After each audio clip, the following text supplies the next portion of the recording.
Assalamu alaikum. I am Tanvir Ahmed. I'm back with you with another video. Today's video topic is do's and don'ts for your life in Canada. So let us start. I'm showing my whole script so that there is no confusion. So the first thing is how to avoid these common financial mistakes and total mistakes that can cause you trouble in Canada. Now, moving to a new country is a great opportunity to get a fresh start with your career, new home, and also your finances. It can be easy to make and hard to recover from financial mistakes when we don't have all the information. So let's start. Number one is not creating a budget for life in Canada.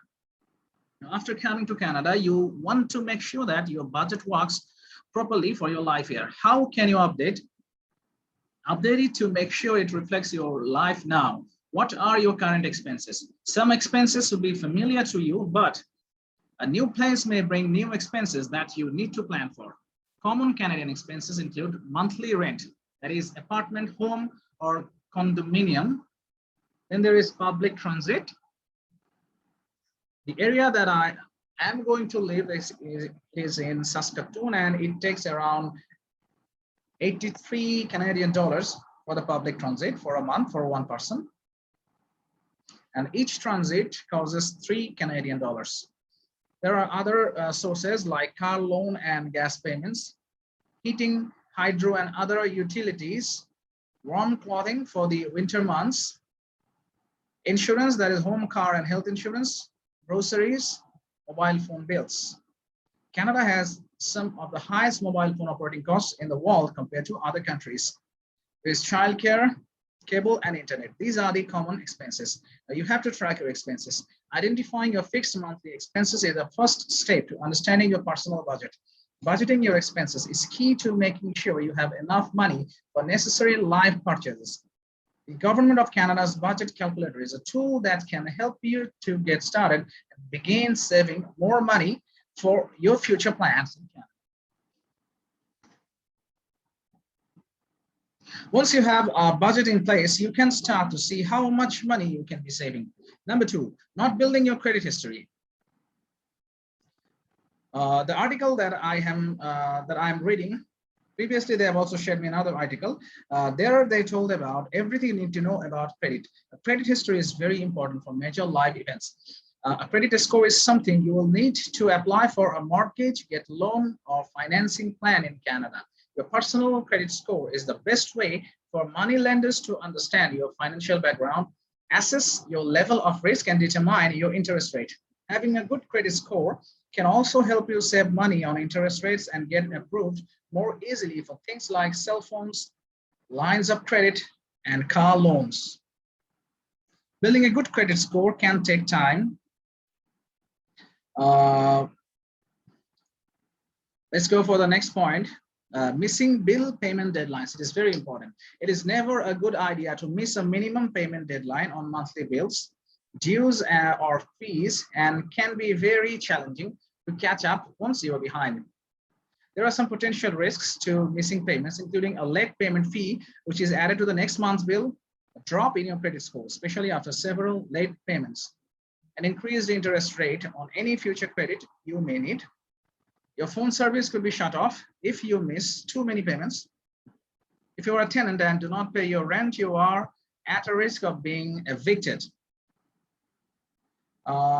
This document is from Scotiabank. Scotiabank's pre-authorized payment. There is a great tool which allows you to pay bills automatically and on time. This means you won't be able to worry about due dates and missed payments. You can use any other type of apps.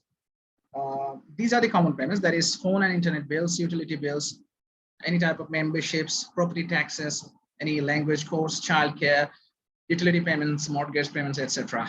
Number 4 for the financial mistakes is not filing taxes on time. Learning a new tax process can be overwhelming, and even people who have lived in Canada a long time still find taxes confusing. Still, it is very important that you fill in and submit your tax return on time. Missing the deadline to file your taxes may result in interest or penalties. Now, there is an article, separate article, which gives the outlines helpful information on filing the taxes.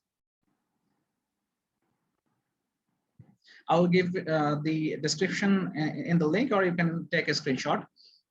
The Government of Canada's website also offers important information and resources regarding newcomer taxes, such as what tax forms you will need, where to find help with your taxes and credits that you and your family can benefit from. Again, not asking for help. Sorting out your finances in a new country can be complicated. Remember, when in doubt, reach out for help. Different banks, say Scotiabank or CIBC, they want to support you and your family members since you succeed in Canada. So you have to book an appointment and take the helps. Now, let's see about the do's and don'ts in networking. What to do and what not to do. See the do's of networking. First of all, create a LinkedIn profile. One of the first steps you can take in networking is to create an online professional profile. Professional networking services such as LinkedIn are commonly used in Canada. Creating a profile to show your previous work experience, interests, and skills will allow your new contacts to connect easily with you and will allow you to find other key people to network with. Employment recruiters also use LinkedIn to post job opportunities that you can apply for. Set up coffee chats. Connecting with professionals in your field can often be overwhelming in larger group settings and make it difficult for you to set yourself apart. To help develop your professional relationships further, set up one-on-one coffee chats. Remember to always come prepared with questions and points of discussion before meeting with someone. Some examples include, how does the industry operate differently in Canada? Be ready to explain how the industry operates in your country of origin. What is the best entry point for a career in the industry? Do you have any tips for success in the industry? Next thing is follow up promptly. After you have made a new connection with someone in your field of interest, it is important that you reconnect with them quickly so that they remember you. Try to send them an email within 24 hours of meeting them and remind them of how you met and were connected. That's very important. You have met them after 24 hours. You remind them in social media or LinkedIn or other processes that how you met them so they remember you. If you discussed finding a time to meet again, be sure to mention this when you follow up. Again, remember to shake hands and be polite. First impressions are very important when making professional connections. When you are introducing yourself and saying goodbye, be sure to shake hands firmly and make eye contact. In Canada, this demonstrates confidence and respect for the person you are meeting. However, if for cultural reasons you prefer not to shake hands, this is also completely acceptable. The term having good manners simply means being polite and respectful. Common ways that manners can be demonstrated include the following examples. Using please and thank you when you are asking for something. Let's say, can you please pass the coffee to me? And when he passes it, you can tell thank you. Then listening to others when they are speaking and don't interrupt them. And avoiding using offensive language. One thing is very important. When someone is talking, do not interrupt them. Let them complete their speech and then talk. In Canada, it is not quite positively taken when you interrupt someone. Avoid using offensive language. Introducing yourself by name when you are meeting someone new.